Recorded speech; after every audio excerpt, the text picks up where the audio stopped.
I'm Nancy Pfaff, a spiritual director.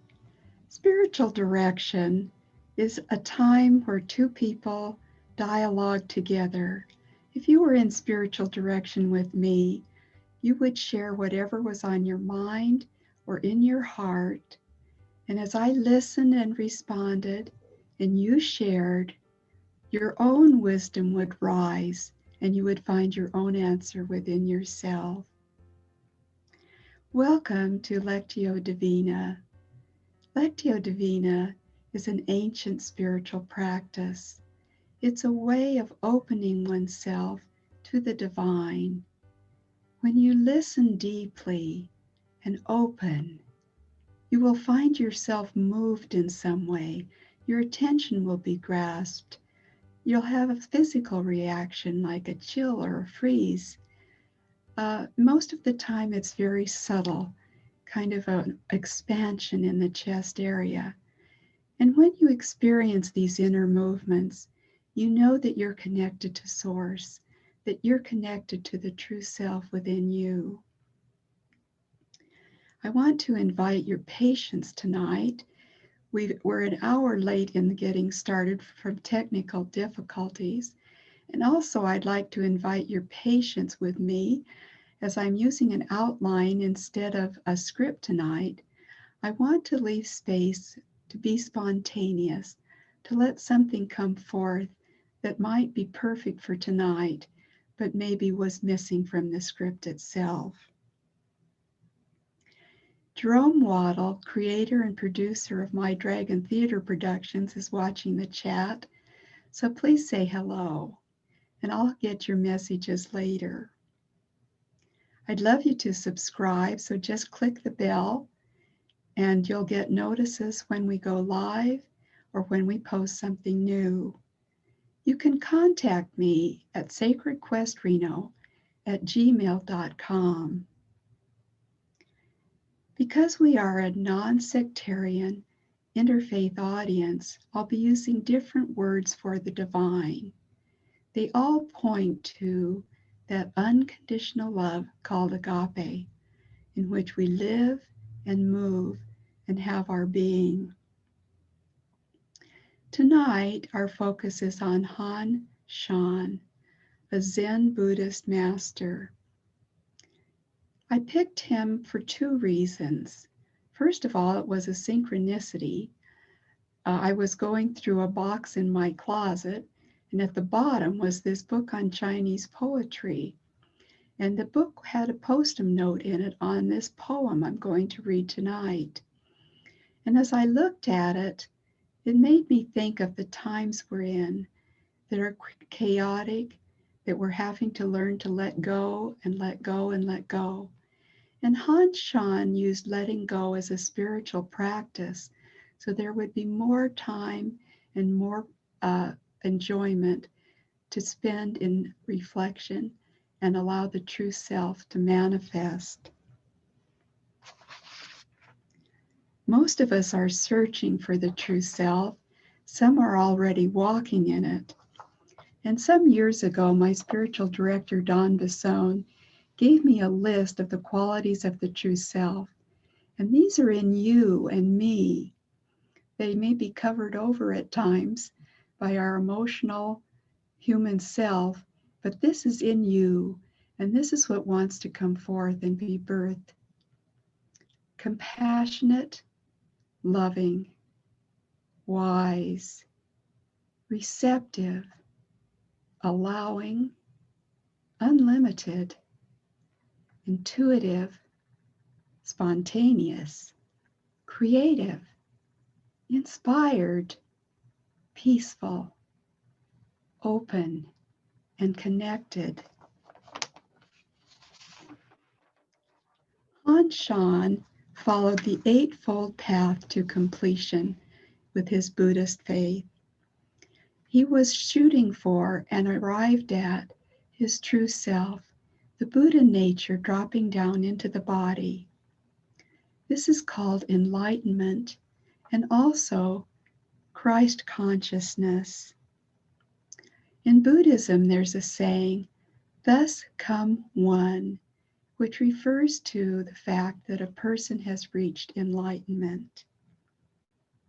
Han-Shan lived in the Tiantai Mountains in China, in the Chekiang province on the eastern coast. Hangchow is a city well known around the world that is in that province. Han-Shan and other poets that lived on the mountain lived simply, lived in a cave called Cold Mountain, and Han-Shan means cold mountain. In those days, they had a attitude towards others who were involved in their materialism. And here's a poem that was written. I'm poor, so they laugh at me. I'm so poor, their laughter delights me. No ox, no horse, no bandit worries me. We're going to put a link in the description later of a documentary on Han-Shan and his poetry. He was essentially a beggar, at least he was thought of as a beggar, and people came to get poems from him. He wrote his poems on rocks. Now let's begin our relaxing process as we move toward our Lectio Divina portion. We're going to enter a space, a special place, a place like no other place, a time like no other time. Let's take some deep breaths.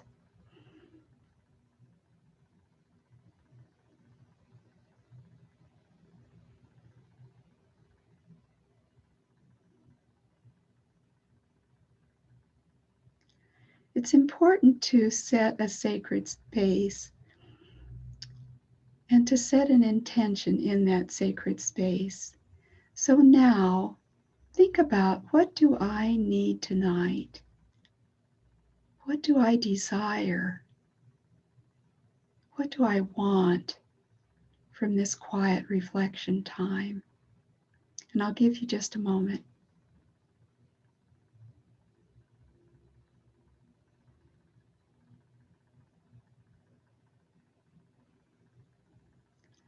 And to bring body into the experience, have a sacred gesture of some kind.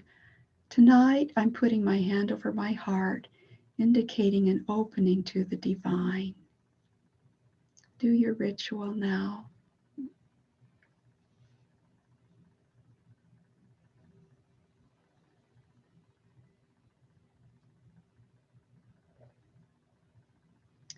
You may close or soften your eyes. In your imagination, picture yourself at the entrance to a rocky cave. It's well lit.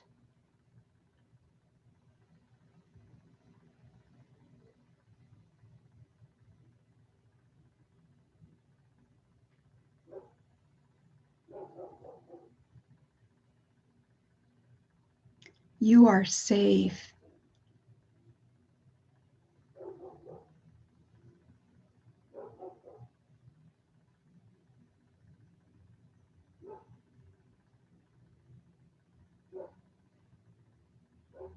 Smell the freshness of the air, the temperature on your skin.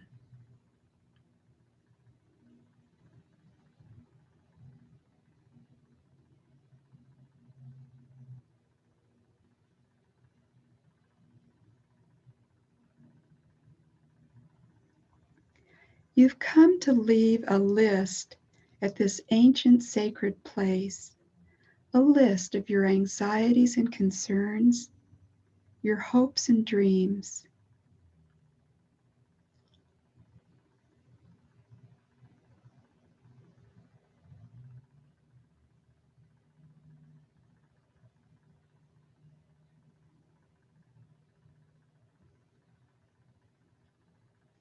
Select a place to leave your list.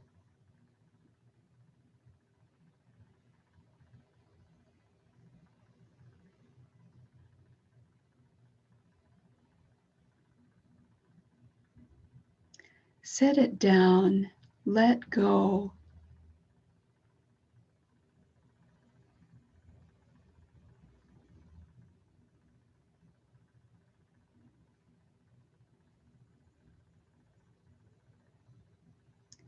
Feel a sense of lightness, of freedom.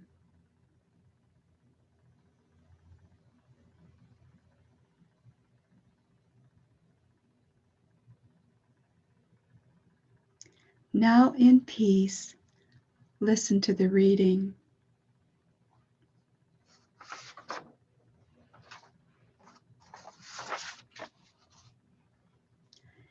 Trying to talk light into dark mysteries. All moon, bright night. Searching reason, sun coming on dawn. 10,000 schemes, just muddy tracks. True alchemy, just to see the true self come.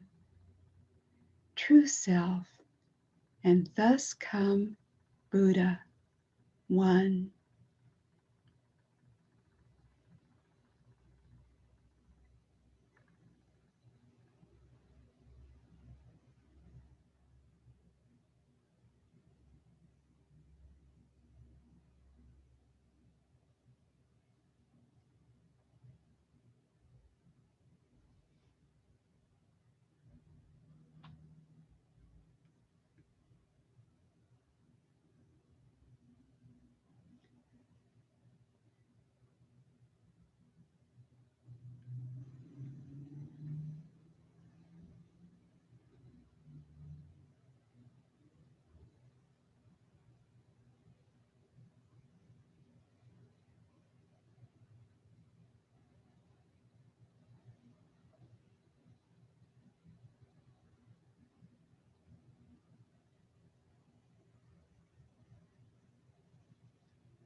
Trying to talk light into dark mysteries. All moon, bright night. Searching reason, sun coming on dawn. 10,000 schemes, just muddy tracks. True alchemy, just to see the true self come. True self, and thus come Buddha, one.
trying to talk light into dark mysteries. All moon, bright night, searching reason. Sun coming on dawn. 10,000 schemes. Just muddy tracks. True alchemy. Just to see the true self come. True self. And the thus come Buddha. One.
Continue to be present to your experience.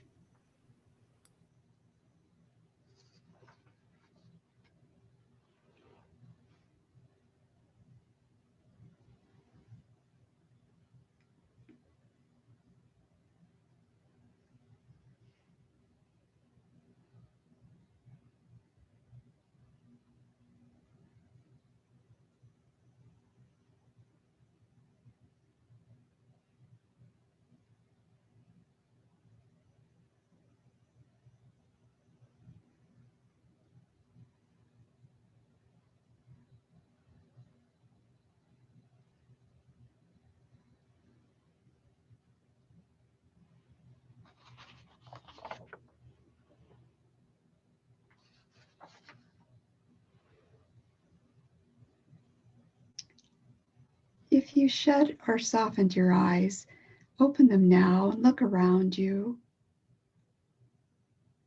Notice what's in the room you're in, the colors.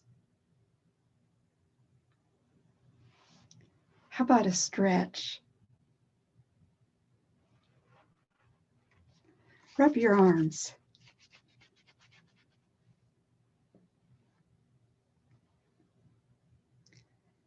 You've touched that true self within you. And to have that true self continue to come more and more and expand into consciousness, it helps to do something creative, to mark your experience, the experience you've just had. Perhaps when you're doing a hobby that you love, you can recall this experience tonight and just thank with gratitude your higher power for connecting with you. Let me tell you a story about my recent Lectio Divina experience. You'll see a painting of a golden pelican, and I'll be talking more about this later. But it was a time when I was feeling very down, very discouraged about our country and the suffering in our country. And I was reminded through this poem by Gerard Manley Hopkins that we are not alone, that there is a power for good, And I'll read that to you now. The world is charged with the grandeur of God. It will flame out like shining on shook foil. It gathers to a greatness like the ooze of oil crushed. Why do men now not respond? Generations have trod, have trod, have trod, and all is seared with trade, bleared, smeared with toil, and wears man's smudge, and shares man's smell. The soil is bare now, nor can foot feel, being shod. And for all this, nature is never spent.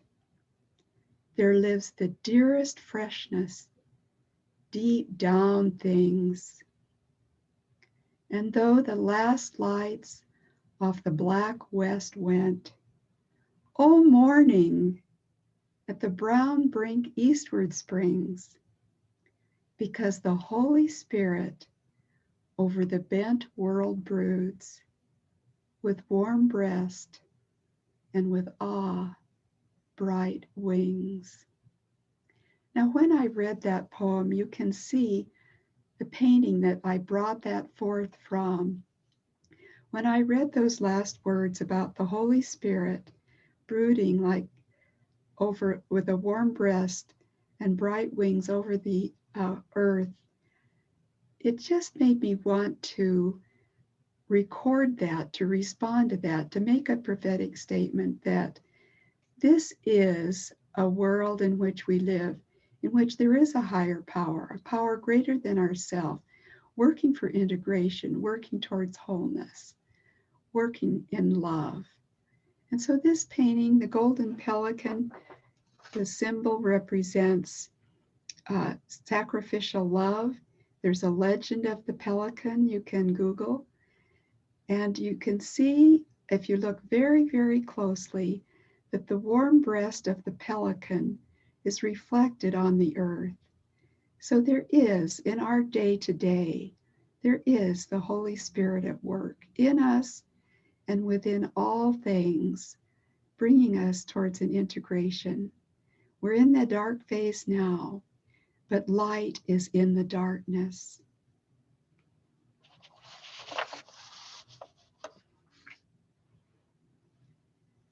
As we close, I want to remind you that you can email me at sacredquestreno@gmail.com. To listen to Jerome Waddle's readings, just type Jerome Waddle in the YouTube search bar, and we'll leave a link in the description later. Thank you for joining us. May the love of God that passes all understanding keep you in peace.